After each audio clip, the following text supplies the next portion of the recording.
Rakyat Malaysia paling banyak termakan mikroplastik di dunia. Kajian Amerika Syarikat mengenai rakyat Malaysia yang dikatakan makan kira-kira 15 gram mikroplastik sebulan itu membimbangkan.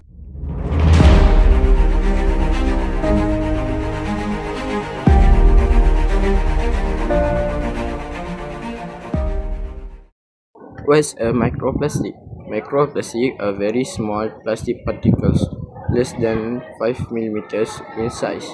They are also nanoplastic, which are even smaller and cannot be seen without special equipment. Even though we cannot see them, they are everywhere around us. Sources of microplastic. Microplastics come from many everyday sources. They are formed when plastic bottles and bags break down over time. They also come from static clothing during washing, chemical tire friction, and older cosmetic products that contain microbeads. In fact, a single wash of synthetic clothes can release thousands of plastic fibers into the water.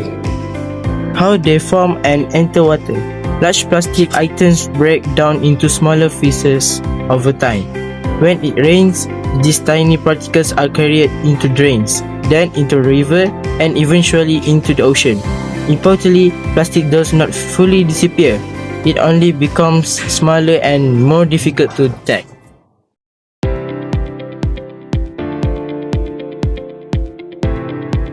Effects on the environment. Microplastics are often eaten by fish and other marine life. This can harm their internal system and affect their health. As a result, microplastics enter the food chain and spread throughout the ecosystem. They have even been found in fish and sea salt. Effects on humans. Humans are also exposed to microplastics through food and drinking water.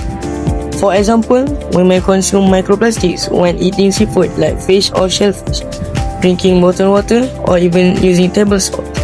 These particles can carry harmful chemicals into our bodies, such as toxins that may affect our organs. For instance, microplastics have been found in the human bloodstream, lungs, and even the digestive system. When we inhale air, tiny plastic particles can enter our lungs. When we eat contaminated food, they can pass through our stomach and intestine. Although the long-term effects are still being studied, it is estimated that humans may consume about 5 grams of plastic per week, about the size of a credit card.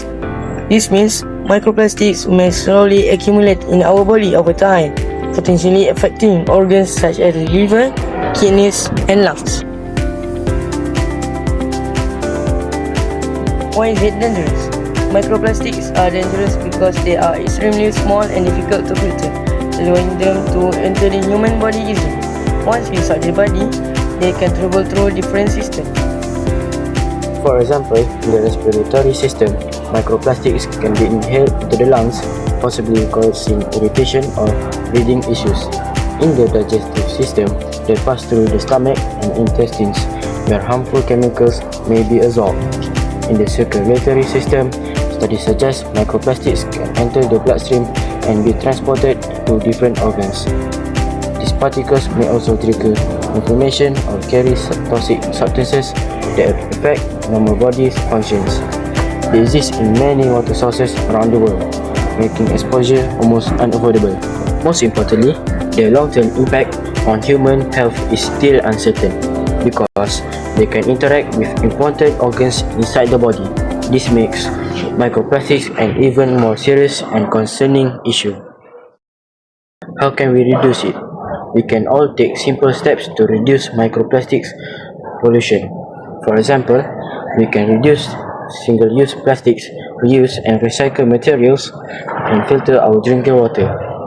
We can also choose environmentally friendly clothing. Small actions can create a big impact. Domain and SDG.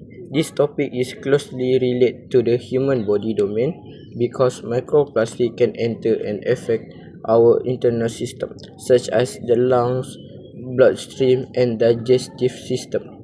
It also connects to the Sustainable Development Goal, especially SDG 3, SDG 6, SDG 12, and SDG 14, which focus on health, clean water, responsible consumption, and protect.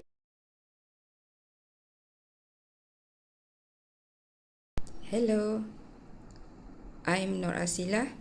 I've spent years observing the shifting health of our ecosystems, and I must say, the work presented by teams of Microplastics Water, a hidden thread to life about microplastics, is both timely and vital. While we often focus on visible pollution like smoke or trash heaps, this project pulls back the curtain on a crisis that is invisible yet omnipresent. The significance of this project cannot be overstated. We are currently living in many called the Pleistocene era. What this team has highlighted is the terrifying reality that plastic doesn't simply disappear, it fragments into a microplastic toxic soup that permeates our water, our food, and now our very own biology.